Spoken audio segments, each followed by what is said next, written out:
नमस्कार, आप देख रहे हैं क्लीन न्यूज एमपी और वक्त हो चला है मध्य प्रदेश की 10 फटाफट बड़ी खबरों में। सभी खबरें जरूरी और काम की हैं, तो वीडियो को पूरा देखें और आप न्यूज को कहां से देख रहे हैं हमें कमेंट्स में जरूर बताएं। साथ ही वीडियो को लाइक भी करें।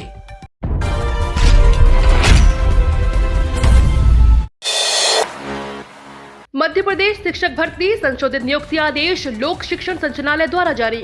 मध्य प्रदेश शासन के लोक शिक्षण संचालनालय द्वारा शिक्षण भर्ती प्रक्रिया में दिनांक 16 मार्च 2022 को जो नियुक्ति आदेश जारी किए गए थे, उनमें से कुछ आदेशों में संशोधन किया गया है। डीपीआई द्वारा 4 संशोधित आदेश जारी किए गए हैं। उम्मीदवार शिक्षा विभाग की ऑफिशियल वेबसाइट पर जाकर नियुक्ति आदेश पढ़ सकते हैं एवं उन्हें डाउनलोड भी कर सकते हैं। उम्मीदवारों की सुविधा के लिए हम चारों संशोधित आदेशों की डायरेक्ट लिंक भी उपलब्ध करा रहे हैं, जिसके माध्यम से एमपी एजुकेशन पोर्टल पर उपलब्ध संशोधित आदेशों तक पहुँचा जा सकता है। उल्लेखनीय है कि मध्य प्रदेश शासन के कुल शिक्षा विभाग द्वारा दिनांक 16 मार्च 2022 को वेटिंग वाले 8,627 चयनित शिक्षकों में से 1776 उम्मीदवारों के नियुक्ति आदेश जारी किए गए हैं। इनमें से 853 उच्चतर माध्यमिक शिक्षक यानी वर्ग 1 और 923 उच्च माध्यमिक शिक्षक वर्ग 2 के उम्मीदवारों के नाम है। सूची एमपी एजुकेशन पोर्टल पर अपलोड की गई है।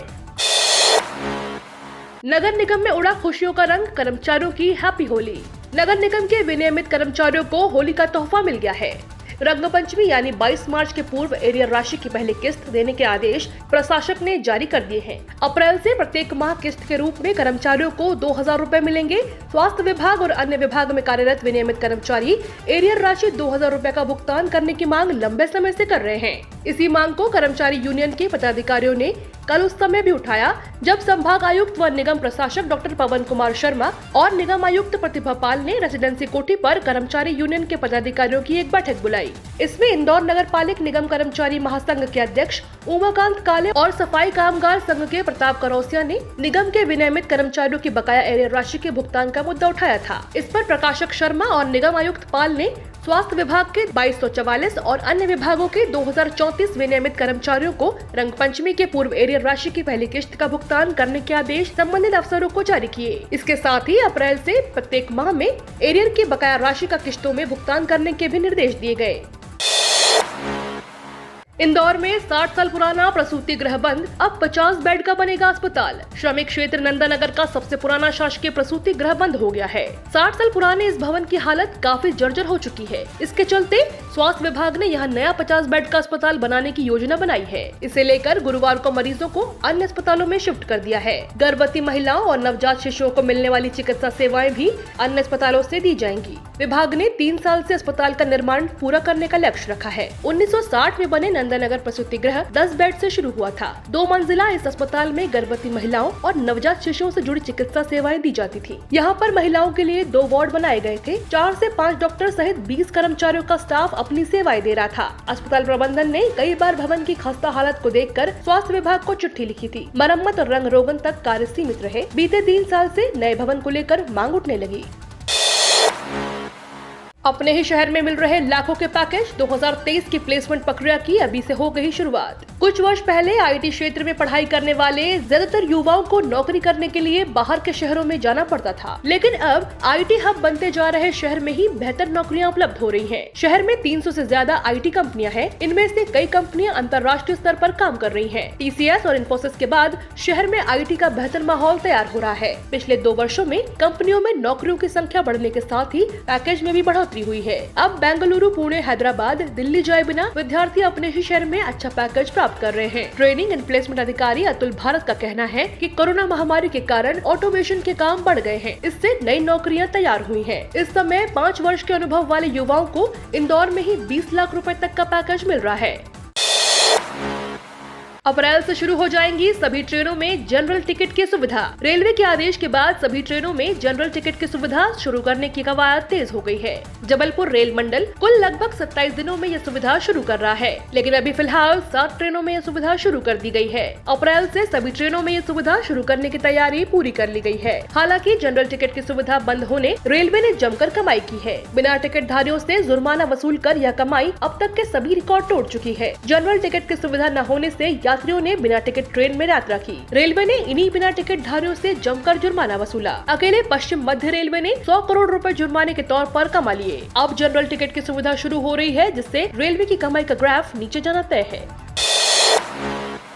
स्कूल शिक्षा विभाग का बड़ा फैसला, शिक्षकों और बच्चों को मिलेगा लाभ। मध्य प्रदेश में एक तरफ जहां 18 मार्च को शासकीय कर्मचारियों को होली के अवकाश दिए गए हैं, वहीं स्कूल शिक्षा विभाग ने एमपी स्कूल बच्चों और शिक्षकों को होली से पहले बड़ा तोहफा दिया है। स्कूल शिक्षा विभाग द्वारा बड़ा फैसला लिया गया है। इस मामले में आदेश जारी कर दिए गए हैं। जारी आदेश के मुताबिक इसको शिक्षा विभाग के प्रदेश के सभी शासकीय और अशासकीय शिक्षण संस्थान में होली के दूसरे दिन शनिवार यानी 19 मार्च को अवकाश घोषित किया गया है। इस दौरान प्रदेश के सभी शिक्षण संस्थान बंद रहेंगे। इसके अलावा प्रदेश के सभी बच्चों सहित शिक्षकों को मिलेगा सामान्य प्रशासन राज्य मंत्री और स्कूल शिक्षा मंत्री इंदर सिंह परमार के निर्देश पर स्कूल शिक्षा विभाग द्वारा होली के दूसरे दिन शनिवार 19 मार्च को अवकाश घोषित किया गया है।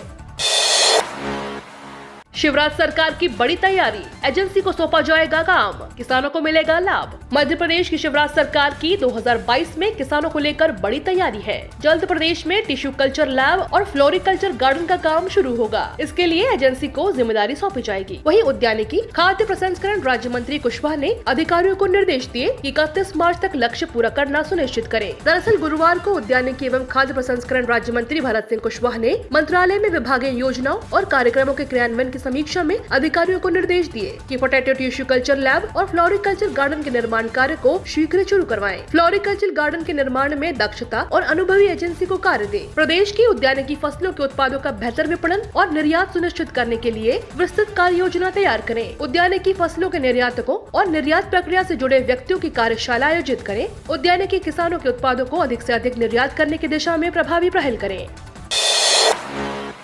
कर्मचारियों के लिए गुड न्यूज, बढ़ाई जा सकती है पेंशन राशि। कर्मचारी भविष्य निधि संगठन के पेंशन धारकों के लिए बड़ी खुशखबरी है। जल्द ही पेंशनरों की मासिक पेंशन बढ़ाई जा सकती है। संसद की एक समिति ने इसकी सिफारिश भी की है और कहा है कि ईपीएफओ की पेंशन योजना के तहत पेंशनरों को मिलने वाली न्यूनतम मासिक पेंशन 1000 रूपए बहुत कम है। ऐसे में श्रम मंत्रालय पेंशन राशि बढ़ाने का प्रस्ताव आगे बढ़ाना चाहिए। मीडिया रिपोर्ट्स के अनुसार संसद में श्रम पर स्थायी समिति ने अनुदान मांग 2022-23 पर पेश की गई एक रिपोर्ट में बताया है कि 8 साल पहले पेंशन धारकों के लिए तय की गई 1000 रूपए की मासिक पेंशन राशि बहुत कम है। वर्तमान दौर और महंगाई को देखते हुए मासिक पेंशन में भी इजाफा होना चाहिए। समिति ने कहा कि ईपीएफओ की पेंशन योजना के तहत न्यूनतम मासिक पेंशन 1000 रूपए बहुत कम है। ऐसे में यह जरूरी है कि श्रम मंत्रालय पेंशन राशि बढ़ाने का प्रस्ताव आगे बढ़ाया जाए।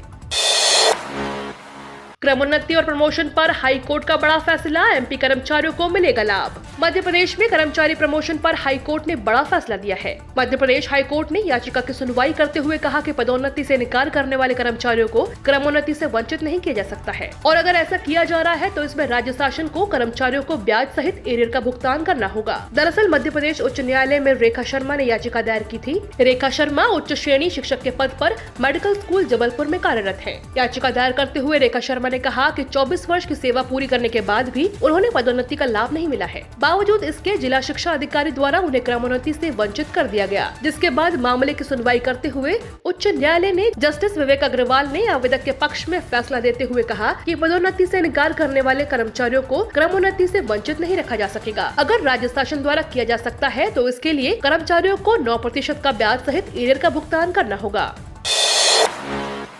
चीन और कुछ यूरोपीय देशों में फिर तेजी से बढ़े कोरोना केस।